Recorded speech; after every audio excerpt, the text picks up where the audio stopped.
హరి ఓం. నా తనువు నాకు తెలియబడుతోంది. తనువు నిండా నేనే ఉన్నాను.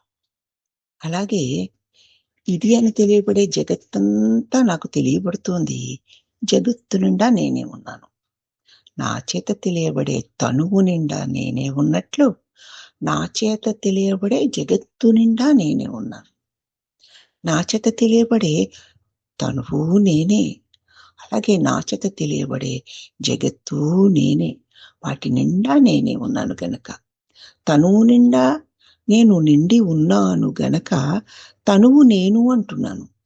అలాగే ఇదేం తెలియబడే జగత్తు నిండా నేను నిండి ఉన్నాను గనక జగత్తు నేనే. అంతా నేనే, నేనే అంతా. దివ్య సత్యం అనుభవానికి వచ్చినప్పుడు అన్యమేమీ లేని అనంత పరబ్రహ్మ ఆనందాన్ని అవలీలగా మనం పొందుతాం.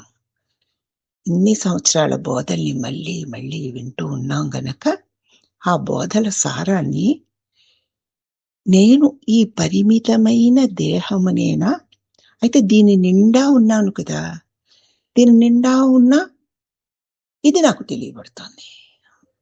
అలాగే ఇది అని తెలియబడే జగత్తు నా చేత తెలియబడుతోంది. దేహం నాకు ఎలా తెలియబడుతోందో, దాని నిండా నేను ఎలా ఉన్నానో జగత్తు నాకు అలాగే తెలియబడుతోంది. దాని నిండా నేనే ఉన్నాను. అంతా నేనే, నేనే అంతా అని సదా సదా ఈ చక్కటి జ్ఞానపూర్వకమైన మననం మళ్ళీ మళ్ళీ చేసుకుందాం. ఇదే గురుబోధ యొక్క సారాంశం. హరి ఓం నమః.